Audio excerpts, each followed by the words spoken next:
Paul Anthony est un influenceur qui a détourné 33 millions d'euros pendant la période du Covid. Avant de voir son train de vie totalement basculer, à 22 ans il vivait chez sa mère en banlieue parisienne et faisait un tas de petits boulots pour s'en sortir, que ce soit dans le bâtiment ou en tant que chauffeur-livreur, jusqu'à finir par monter sa propre boîte dans la rénovation. En parallèle de ça, il était aussi très actif sur les réseaux, notamment sur Instagram et Snapchat où il affichait son lifestyle. Et il postait aussi des vidéos sur YouTube centrées sur la moto et les véhicules. Il s'investira beaucoup sur cette plateforme pendant une période, et en voyant que ça marchait plutôt bien pour lui, il lâchera sa boîte au bout de 5 mois. Durant le Covid, plus précisément lors du confinement en mars 2020, un fonds de solidarité aux entreprises a été mis en place, sauf qu'il y avait peu de contrôle au moment de son déploiement. Et il le dira lui-même, c'était un jeu d'enfant de détourner cet argent en quelques clics. Il découvrira ses aides avec un article de BFM TV, et la première fois qu'il teste, il rentre ses infos et voit qu'il a bien reçu l'argent.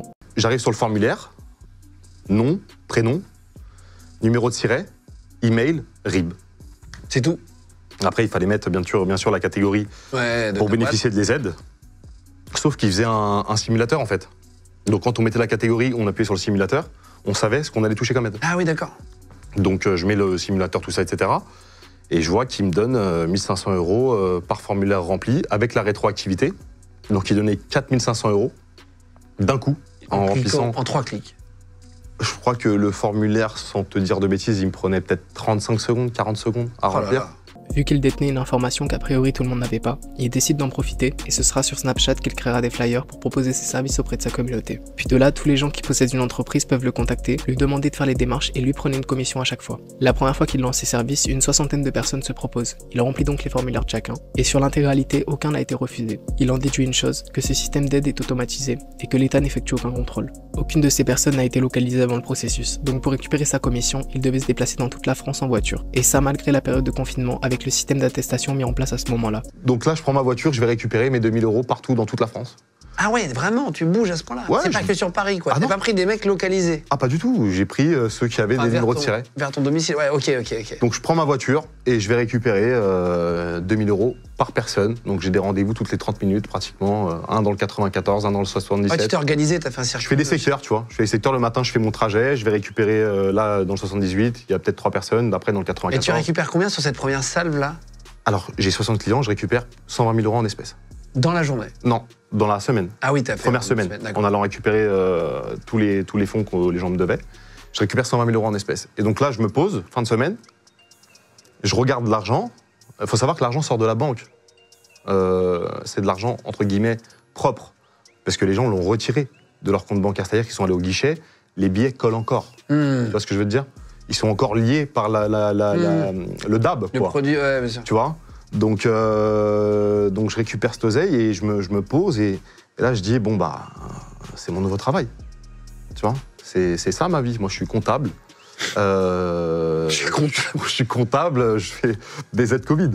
Encore sous le choc de voir tout cet argent, alors qu'il y a peu c'était compliqué financièrement, il ne se dit même pas qu'il est dans l'illégalité, mais juste qu'il exploite une faille. Il se fait plaisir avec l'argent amassé, jusqu'à finir par industrialiser son activité, en prenant des bureaux et en recrutant du personnel pour traiter les nombreuses demandes qu'il reçoit, tout en augmentant sa commission qui passe de 2000 à 4000 €, pour plus de profit car maintenant des gens travaillent pour lui, et il faut évidemment les rémunérer. Il part à Dubaï pour profiter de son argent, tout en déléguant ses activités, mais au bout de 7 mois il décide d'acheter une résidence pour définitivement vivre là-bas. Mais c'est en suivant la procédure, surtout au moment de donner son passeport, que les problèmes commencent. Et là, je donne mon passeport, tu vois. Et là, elle me dit, Mr. Anthony? Je dis yes. Elle me dit, ok, no problème, follow me. Je dis, super, je vous suis. La vie est belle de toute façon, tout va bien, on est à Dubaï, il va rien se passer. Et elle me met dans une salle d'attente. Je m'installe, tu vois. Là, tu sens pas le truc arriver? Là, je sens rien du tout. Mais dans une salle d'attente, elle me dit on arrive, on va s'occuper de vous. Voilà. Attendez. Je sur mon petit téléphone, voilà, Snapchat, tu vois. Je lis mes messages, j'attends 15 minutes. Et là, il y a un policier qui arrive. Donc, ils sont habillés en vert là-bas, tu vois. Ouais. On les voit assez peu. On les voit assez peu, ouais. Et ils viennent toujours seuls. Ils viennent jamais à 10. Parce que de toute façon, il n'y a personne qui va se rebeller. Hein. Exactement. Il y a un policier qui arrive, il vient en face de moi, il me dit... Il me regarde comme ça et tout, il me dit... Je suis assis, hein. Il me dit, Mr. Anthony? Je dis yes. Il me dit, stand up. Je me lève, il me dit, turn. Je tourne, il met les pinces. Et là, t'as compris ou pas? Bon, là, tout de suite, ça n'a pas percuté tout de suite, mais genre, je me suis dit peut-être qu'il y a moyen de de s'esquiver, je vais lui sortir lui aussi, je vais l'escroquer peut-être, tu vois ce que je veux te dire? Je vais lui sortir peut-être un petit billet. coup de Trafalgar, tu vois. Non, là-bas, il n'y a pas de corruption là-bas. Ou alors c'est par coup de millions, si tu veux. Ouais. Sinon, on n'est pas au. Tu vois? C'est pas Non, mais après, tu peux te dire, tiens, j'ai encore une solution, quoi. Ouais, bah là, franchement, je te dis la vérité, là, le jeu s'arrête. Le policier qui lui a passé les menottes l'emmène au Burj Dubai Police Station, et une fois arrivé là-bas, on lui fait comprendre que la France le recherche. Pendant ce temps, il sera placé en garde à vue. Il y passera 6 jours dans des conditions déplorables, jusqu'à finir par voir le procureur. Avant d'être extradé, il passera 2 mois de prison à Dubaï dans une cellule de 4 mètres carrés. Et là-bas, le mitard, je t'explique, hein, c'est gravier par terre, ok, avec une petite couverture, toilette, évier. Non, pas de casserole, rien du tout, jamais de la vie. Et lumière constamment allumée, c'est-à-dire forte, tu vois, ça te nique les yeux. Et t'as que l'appel à la prière pour savoir quelle heure il est. T'as l'Éden là-bas 5 fois par jour.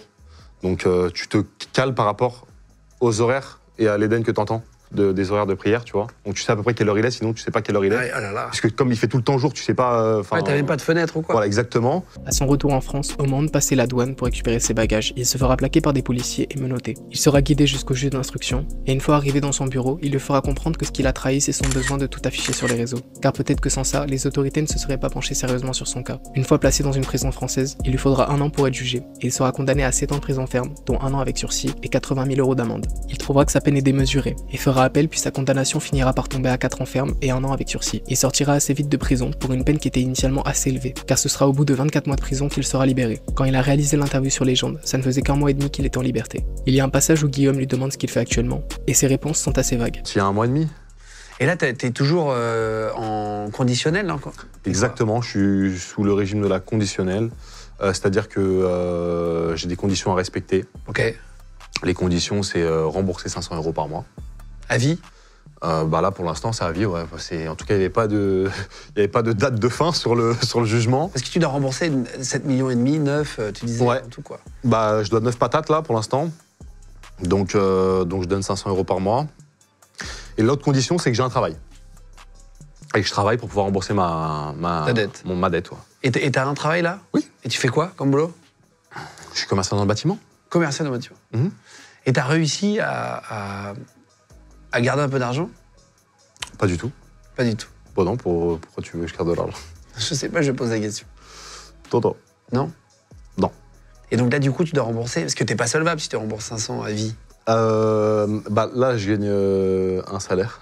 C'est ça? Donc je paye tous les mois. Tu gagnes combien, par exemple? Bah ça peut dépendre, en fait. Parfois, ça peut être 1003, parfois, ça peut être 1007, 1008, ça dépend, en fait. Okay. Si je vends pas mal de chantiers. 1007, 1008, et ils te prennent 500 €, et là, tu vis où?